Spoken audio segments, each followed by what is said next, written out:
Yes, Kenya. Tamu sana, tamu sana, tamu sana, yes, tamu sana. There is a post by Professor Kithure Kindiki. Kithure Kindiki is the senator of Tharaka Nithi. This post, he made it at the time William Ruto was blocked from flying to Uganda, and at a time Harun Ayadin's story was really picking up. This Facebook post, ladies and gentlemen, is very interesting because it exposes some very, very interesting facts about William Ruto and also about our politics here in Kenya. So I want you to have a look at this Facebook post, for it's going to form the basis of our analysis and discussion in this video right now. And in case you've just bumped on this YouTube channel for the very first time, kindly subscribe and also give this video a like. Give it a like, please. Give it a like. Thank you. God bless you. Yes. This is the post. The law on hiring, firing, and functions of the deputy president require review. Depending on who is president and who is DP, it could get worse. That's Professor Kithure Kindiki's post about 4 days ago now. At a time, Harun Ayadin's story was still very hot, and William Ruto's story was also very, very hot. And largely, ladies and gentlemen, Professor Kithure Kindiki is a respected senator in Kenya, a leader who in most occasions is very, very restrained on what he says, maybe verbally or even in writing. So in this post, ladies and gentlemen, I strongly believe that the professor wanted to pass some message to Kenyans.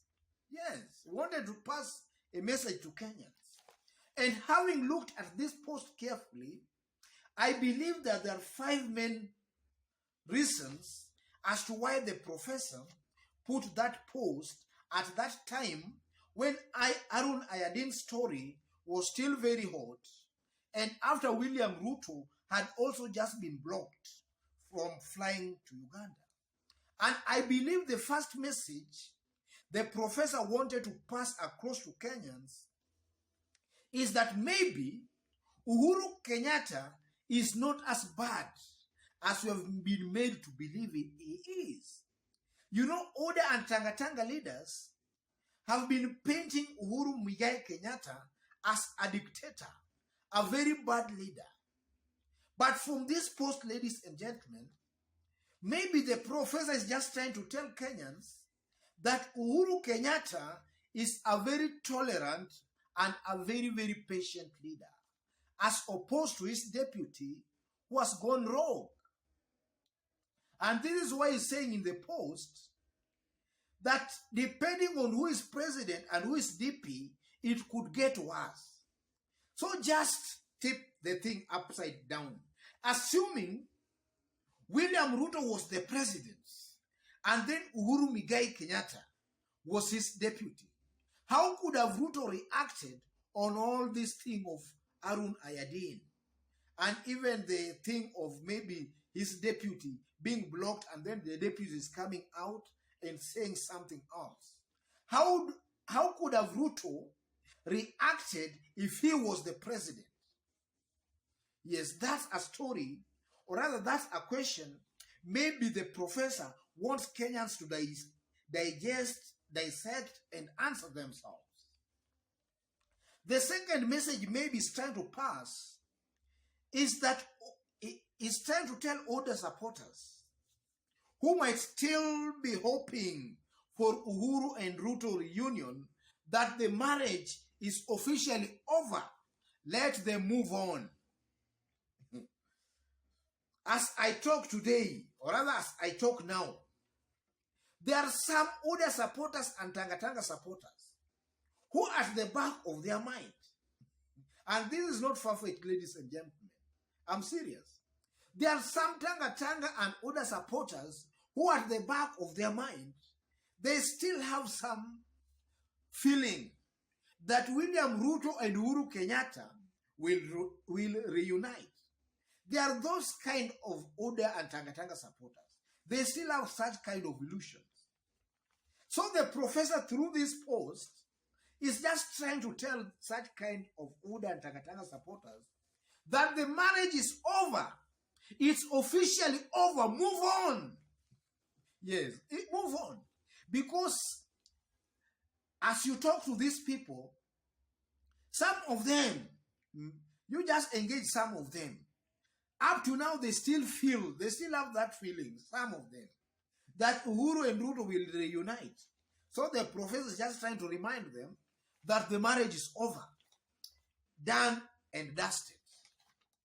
The third thing maybe the professor is trying to pass across to Kenyans is about leadership and integrity.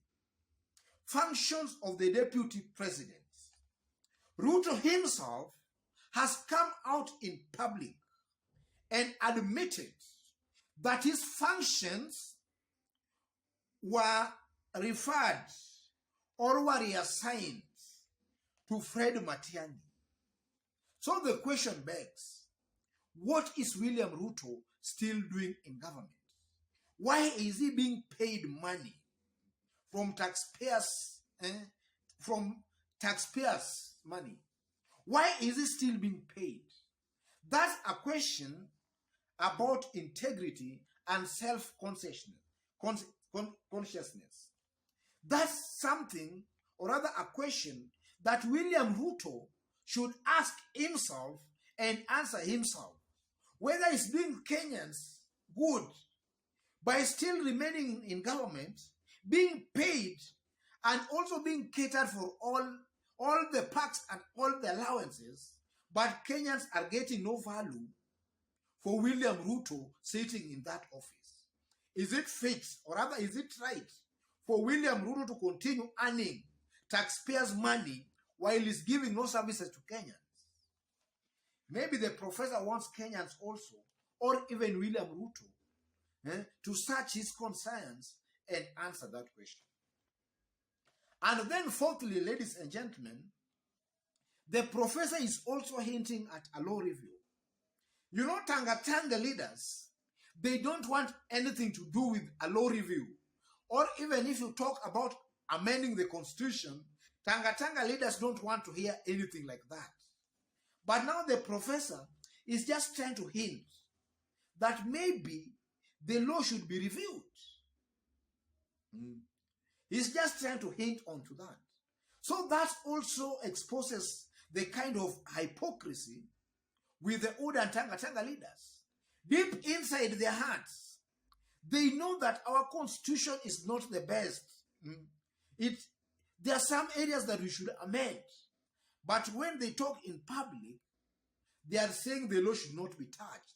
The constitution should not be touched. But at the back of their mind, they know that there are some areas that need some kind of fixing. And then finally, ladies and gentlemen, that tweet, or rather that post by Professor Kithure Kindiki, at a time William Ruto and his team were believed to be under siege, also just tells that this group of the wheelbarrow, Tanga Oda, it's a group that is built on quicksand. They are just together when things are moving on well.